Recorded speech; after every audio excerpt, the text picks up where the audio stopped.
ನೀವು ನೋಡಿದ ಹಾಗೆ ಇದು ಕೇವಲ ಬೆಳಗಾವಿ ಜಿಲ್ಲೆಯಲ್ಲಿನ ಜಲಾಘಾತದ ಕಥೆಯಲ್ಲ. ಉತ್ತರ ಕರ್ನಾಟಕದ ಹಲವು ಕಡೆಗಳಲ್ಲಿ ನೆರೆ ಭೀತಿ ಶುರುವಾಗಿದೆ.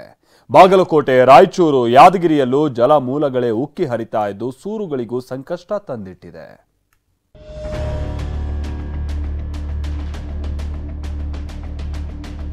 ಮಹಾರಾಷ್ಟ್ರದ ಪಶ್ಚಿಮ ಘಟ್ಟದಲ್ಲಿ ನಿರಂತರವಾಗಿ ಮಳೆ ಸುರಿತಾ ಇದೆ. ಈ ಹಿನ್ನೆಲೆಯಲ್ಲಿ ಕೃಷ್ಣಾ ನದಿ ಆರ್ಭಟ ಜೋರಾಗಿದೆ.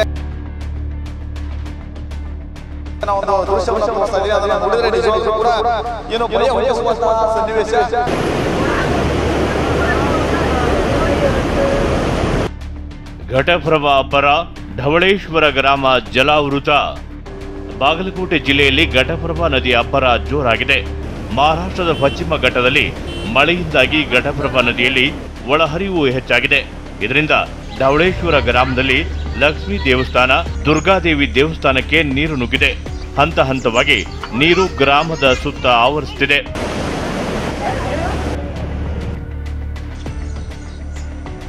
ಇಷ್ಟೇ ಅಲ್ಲ, ಶೂರ್ಪಾಲಿ ಗ್ರಾಮದ ಲಕ್ಷ್ಮೀ ನರಸಿಂಹ ದೇವಾಲಯ ಜಲಾವೃತ ಆಗಿದೆ. ಗ್ರಾಮಕ್ಕೆ ನೀರು ನುಗ್ಗಿದ ಕಾರಣ ಕಬ್ಬು, ಉದ್ದು, ಜೋಳ, ತೊಗರೆ ಎಲ್ಲವೂ ಜಲಪಾಲಾಗಿದೆ.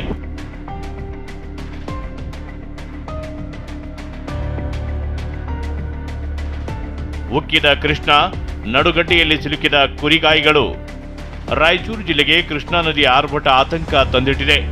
ಲಿಂಗಸ್ಗೂರು ತಾಲೂಕಿನ ಶೀಲಹಳ್ಳಿಯಲ್ಲಿ ಸೇತುವೆ ಮುಳುಗಿದ ಪರಿಣಾಮ ಹಲವು ಗ್ರಾಮಗಳ ಸಂಪರ್ಕ ಕಡಿತವಾಗಿದೆ. ಕೃಷ್ಣಾ ನದಿ ತೀರದಲ್ಲಿ ಕುರಿ ಮೇಯಿಸಲು ಹೋಗಿದ್ದ ಕುರಿಗಾಯಿಗಳು ಲಾಕ್ ಆಗಿದ್ದಾರೆ.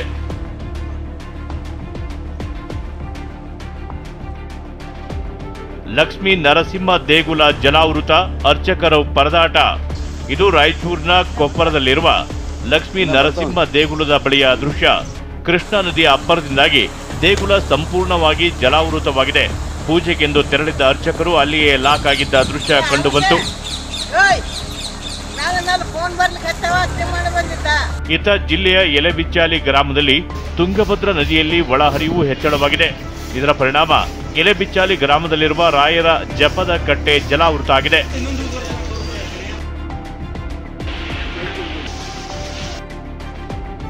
ನಡುಗಡ್ಡೆಯಲ್ಲಿ ಸಿಲುಕಿದ್ದ ಗರ್ಭಿಣಿಯರ ರಕ್ಷಣೆ.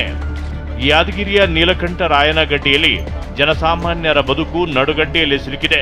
ಕೃಷ್ಣಾ ನದಿ ರಣಾರ್ಭಟಕ್ಕೆ ಊರಿಗೆ ಊರೇ ಜಲದಿಗ್ಬಂಧನ ಆಗಿದೆ. ಇದರಿಂದ ಗ್ರಾಮದಲ್ಲಿ ಹಲವು ಗರ್ಭಿಣಿಯರು ಪರದಾಡುವಂತಾಗಿದ್ದು, ವಿಷಯ ತಿಳಿದು ಸ್ಥಳಕ್ಕೆ ಧಾವಿಸಿದ ಅಧಿಕಾರಿಗಳು ಎಲ್ಲರನ್ನ ಸುರಕ್ಷಿತ ಸ್ಥಳಕ್ಕೆ ಶಿಫ್ಟ್ ಮಾಡಿದ್ದಾರೆ.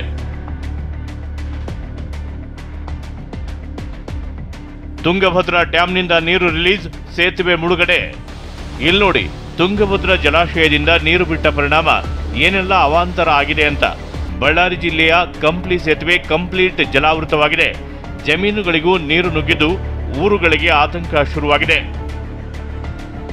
ಮಳೆ ನಿಂತರೂ ಮರದ ಹನಿ ನಿಲ್ಲಲ್ಲ ಅಂತಾರಲ್ವಾ, ಹಾಗಾಗಿದೆ ನೋಡಿ ಇಲ್ಲಿನ ಪರಿಸ್ಥಿತಿ.